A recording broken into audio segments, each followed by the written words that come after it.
This group of religious elders is busy battling the wind and cold, trying to raise this, perhaps the tallest flagpole you will ever see.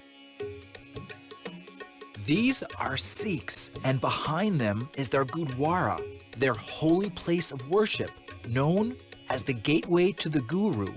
And for these Sikhs, this flag represents the culmination of what I've been told is the most important 48-hour celebration in their religion. So how can I find out more about the 5th largest religion on the planet? I'm about to meet a teenager who's going to explain to me why today is the most important day on the Sikh calendar. Let's go. Hi. Hey, how are you? I'm Tevya. Hey, I'm Gurdwara. Nice to meet you.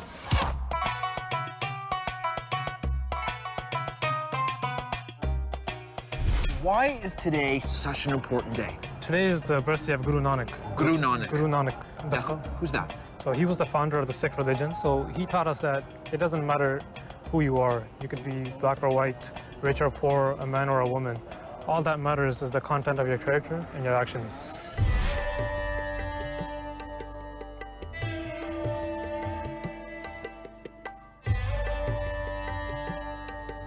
Is there anything I need to do before we head inside? Well, I came prepared. All you got to do is cover your head before we go inside. All right. All right, turn around. Okay. Is that good? Yeah, that's good. Into the Gurdwara we would go.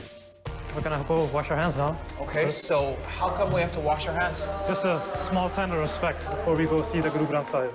I was about to discover an 11th and eternal Guru is found in this place. And these two devout Sikhs were about to give me an introduction. Hi, nice to meet you. I'm Tevya.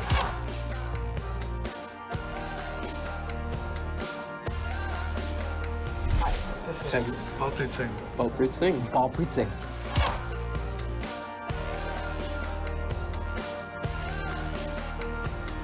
So, what are we doing now? What am I going to see? Well, what we'll be showing you today is our Guru, which are our holy scriptures, and we take them as our teacher. You heard that correctly. The eternal Guru I was about to meet is a symbolic representation of Guru Granth Sahib and resides here in this beautiful room full of beds. But here's the catch. Sikhism's eternal Guru isn't human at all. This Guru is a 1,430-page book of scriptures. 3 volumes here, and they're kept wrapped up individually, and each bed has several volumes of the Sri Guru Granth Sahib. Each square is one book. That's right. It feels like I'm in a bridal suite at a luxury hotel. I don't understand. Okay. The Guru Granth Sahib is considered the voice of God. It's considered a part of God, but it's not considered like an idol or an incarnation of God. It's treated with the same respect as we would give the voice of God, and we give it all the treatment royalty would get. So this is the room that houses the Sri Guru Granth Sahib when it's not in use. It's the rest room, as it were, for the Guru Granth Sahib. And when the Guru Granth Sahib is not resting, copies of it can be found under canopies just like this one, all over the planet. 25 million Sikhs worldwide will pay their respects. And I was about to get my chance too.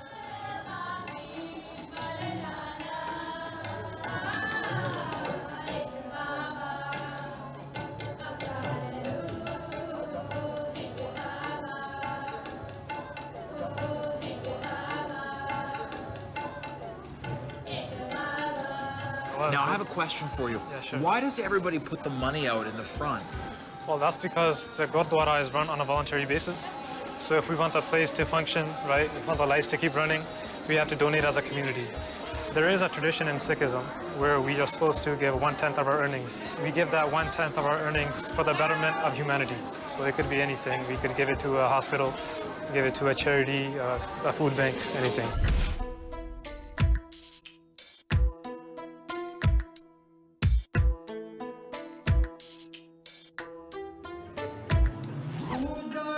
After prayers, dinner is served. But first, this symbolic ritual of giving and receiving is shared between God and these believers using parshad, this sweet but sacred pudding. So what the prashad is made out of is flour, sugar, water, and butter. What do I do with it? Well, you're gonna eat it. Really? Yeah. What prashad is grace. So it's kind of symbolic. How come mine is all oily and yours isn't? Mine is. I'm just holding it, not moving it too much. Oh, is that the trick? Yeah. Okay. This is like the 10th time I've washed my hands today. It's very important to keep the hygiene going. Next stop, to lend a hand in the dinner itself. And trust me, it's not as easy as it looks.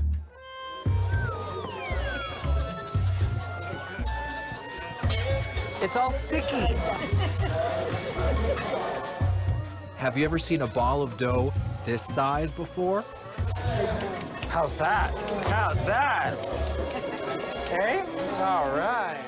And with a touch of baking success on my hands, it was now time to join the crowd and dig in. So I'm gonna have a lot of that and a lot of that. Thank you. Here's another catch. Everything here is pure vegetarian. Thank you. So how come you guys don't eat any meat? Well, actually, a Sikh is supposed to be compassionate, right? So, by not killing any other living being, you can. It's an action of compassion, and also we believe that God is in everyone and in everything. Yeah. So we should be compassionate to everyone and everything around us. I love that. I love that. While being compassionate is held as a key Sikh value, it also made me wonder why, wherever I looked, I kept seeing knives, swords, and blades. Well, I was about to find out. Why is there a dagger hanging out of your jacket?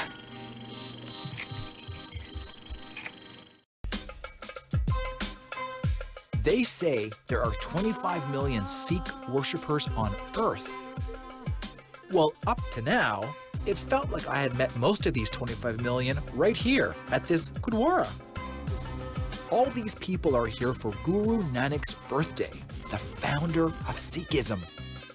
This was the culmination of 48 hours of prayers to their eternal Guru Granth Sahib. But what I had not yet learned was why there were so many swords, knives, and blades everywhere. That is what Gurdwara was about to explain to me. Why is there a dagger hanging out of your jacket? Well, this is not really a dagger, Okay. right? And it's not a weapon. So this is a Sikh article of faith. Okay. It represents our commitment to social justice. Cool. And also a sign of love, right? So we carry this on our Guru's orders.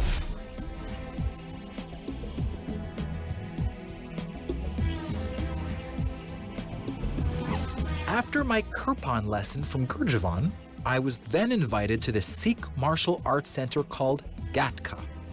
But I learned before the swords come out, I needed to get my head attire done up just right. Now, does everybody wear a head covering? Well, yes. If you're at a Gurdwara or if you're going to do martial arts, it's very important for every single person that's going to participate to cover their head. Okay. Yeah. And so head coverings are for boys and girls. It's for Yes. everybody.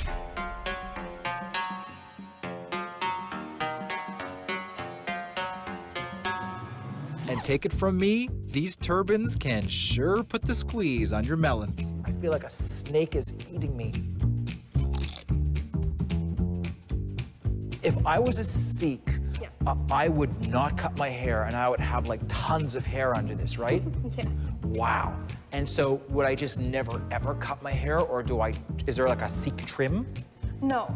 No hair on any part of your body? Now, in North American society, women are encouraged to almost shave everything. How do you feel about bucking that trend? Well, actually, if you notice, everything about a Sikh is made to stand out. Yeah. So if I go anywhere, you'll know I'm there since I have my turban. Yeah. I look completely different. Yeah. So I'm made to stand out. I'm not trying to fit in. Got it. So for you, standing out and looking different is the point. You want everyone to know that you're a Sikh the minute you walk into the room because you're proud of it. Exactly. Cool. How do I look? I think you look great. Next step, learning the art of the Sikh warrior from this martial arts master. This is Tevya. Nice to meet you.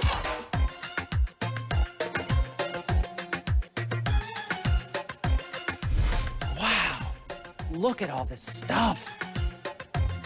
Plastic knife, hard to cut steak. Wait a minute, you don't eat meat. We don't have to worry about No it. problem there. Now, what's all this over here? These are the weapons that we all use to practice the Sikh warrior arts. You see there's a variety of them. There's big ones, small ones, round ones, heavy ones, light ones. You look very excited right now. I am. Am I allowed to touch this stuff? Sure, go ahead. Okay. Very Now, careful. what is this? It's a shield. And they had different types, big ones, small ones, you know, different types of shields that they would use in battle. And the reason these defensive weapons of war play such a large role in Sikhism is that the religion was founded on the idea of the saintly soldier, those willing to fight for the underprivileged, oppressed, and persecuted in society. Hundreds and hundreds of years ago, when Sikhs were persecuted, did they use this stuff to defend themselves? Yes, these were the weapons of the warriors that were used. One of the main reasons they started to use the weapons was in protection of the ones who could not protect themselves. One of our main things is to use this as a last resort. You have the inner and the outer battle. There is the outwards warrior side, when you have to actually protect somebody and use self-defense, etc., to save somebody. And then there's the inward battle, pride and anger and lust and greed and attachment. So that battle's always there, always trying to make the decision to do the right thing and from refraining from wrong. So you would use these weapons in an existential way to cut away your addictions and bad habits. Yes, it represents our inner fight. This here is the Khanda. Okay, This the is, Khanda. and the Khanda was used by our many warriors like Baba Deep Singh Ji, and he was our main saint warrior.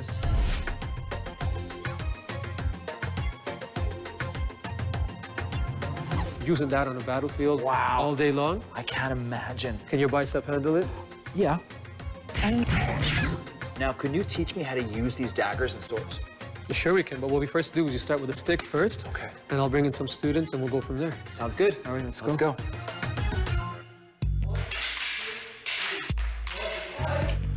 It's not hard to see that many of these young students have spent years, even decades, mastering the art of Sikh martial arts. But the first lesson for me was safety first. We usually start with the sticks. Okay. And we build up and we teach you the basic forms so that you get used to it. Safety, so nobody gets cut and stuff Okay. like that. So- Now, if I could prove to you that I can handle a stick, will you upgrade me to a sword? Is that a deal? I'm gonna think about it. Just bow down to the weapons before we pick up. Okay. This one, Okay. and then we just go from there. How are ya? You can do that too. How are you? Actually, what we do is, that's what goes in next. So what happens is that the energy that flows through us Yeah. and the energy that flows around us, Okay. we work on connecting that in a spiritual way. Okay. So now, I saw that, I actually like that. All right. Let's go. All right, so what we do, so you stand forward, your right leg forward, okay? Are you ready? Dude, I was born ready. Okay, so you strike the stick here, okay? And then I'm gonna go strike that side. Okay. And what we're gonna do is like an uppercut punch. Yes. Then you're gonna strike this side. Now we have a 4-count pattern. God, let's That's do, where let's we do start. it slowly. 1, 2, outside, outside, outside. 3, 4. Okay? Again, ready? 1, 2, outside. That's the one. 3, 4. Block. 1, 2. That's better. Okay. 3, 4. Despite the fact that I was picking this up pretty quick, let's just say the odds of me getting a real sword were pretty low. Next, it was time to work on my agility. Nice to see you again. How are ya? Now, Good. what's this over here? This is called Marathi. You learn how to move with it. So when you're actually using a real weapon, Yeah. you don't accidentally end up cutting yourself or hitting yourself, right? So this is just, learn the basics. Can you just give me a little demonstration? That's cool. Let's watch me one time first, Okay. and then we'll do it. Okay. Okay. So it's like this, right? And you wanna move it. Think of it as you're holding a real sword. When you're moving with a real sword, you don't wanna cut your elbow, cut your knees, Yeah. all right? Cut my face. or anything like that. Now, what do you get out of this spiritually? This is a training device, right? Remember? Okay. So this is just before we move on to the weapons. Got it. I can't seem to do this. Yeah, okay, so... Okay. If you just razzle-dazzle people, they won't notice. It is harder than it looks. That's 10 push-ups. Really? You dropped it, 10 push-ups. All right.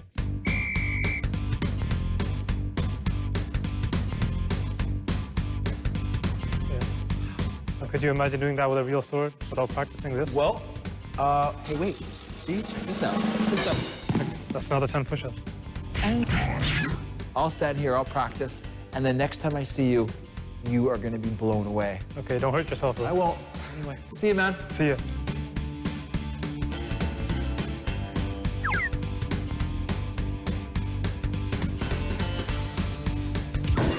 That's 10 push-ups.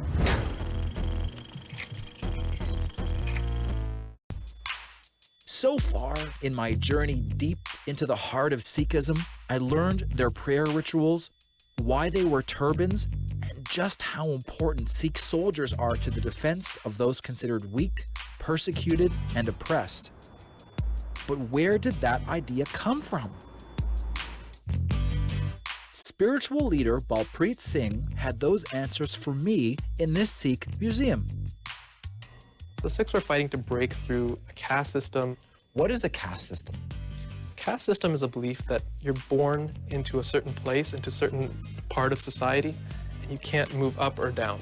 It was very, very rigid. If you were born into a low caste, even if you heard, for example, the scriptures, that was a sin, that was considered bad, and you had to be punished for it.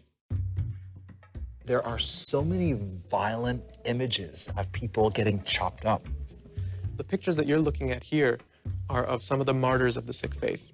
In the 18th century and the 17th century, the Sikhs were actually outlawed. They were persecuted. And the Sikhs that you see in these paintings had a choice, to abandon the faith or die. We remember them as an inspiration to us. So Sikhism is really about fairness. So if I had to really break down the Sikh faith, into a small, compact, 3-rule description, it would be: 1, meditate on God. Remember God with every breath if you can. And that gives you inner peace, it gives you inner strength. 2nd, earn an honest living. Make a difference in the world. And the 3rd is, whatever you have, share it with others. Now, is being a TV host considered an honest living? I think so. Phew. If I wanted to be a Sikh, could I convert? Yeah, people can convert to the Sikh faith. Okay. Someone chooses to become a Sikh, no matter if they're born in a Sikh family or not. When someone is initiated, they go in front of the Guru Granth Sahib and they are asked, are you here of your own volition? And, there's an initiation ceremony that takes place.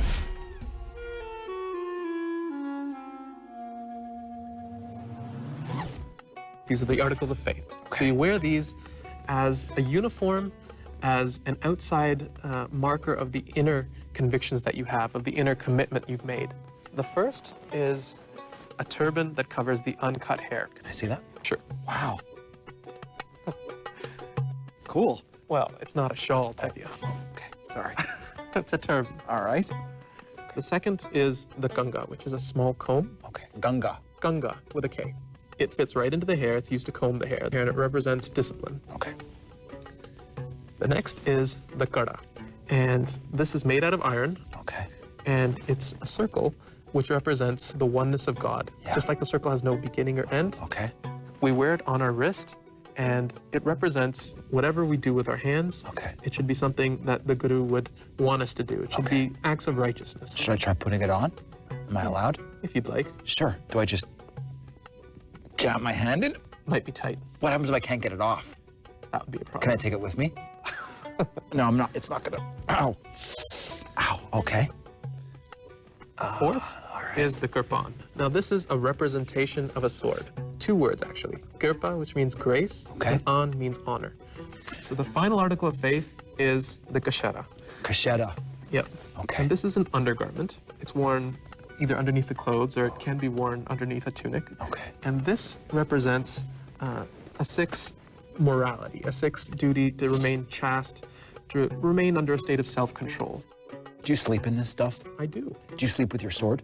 I do, yeah. Do you take a shower with your sword? I do. Do you really? I do. I mean, when you shower, when you're washing your hair, and I wash my hair every day, I usually have it around my waist. What a Sikh does every day, it's not just enough to wear these things. It's not enough to get salvation or to meet God. You have to actually use these as tools to create space in your life to meditate, to create a spirituality within yourself. So every day, 3 hours before dawn, a Sikh wakes up, bathes, and meditates. You get up 3 hours before dawn every day. Yeah. Now dawn is what, 5:30? Yeah. You know, ideally, a Sikh should take out at least 2.5 hours, 10% of their day, for meditation and prayer. Now, how come you say Sikh and not Sikh? Well, the actual pronunciation is Sikh. Okay. But some people, you know, mishear that as Sikh, you know, Sikh. Yeah. So Sikh is kind of what others use, but the actual pronunciation is Sikh. Okay. Like when I think of the word Sikh, I think of cool. Yeah.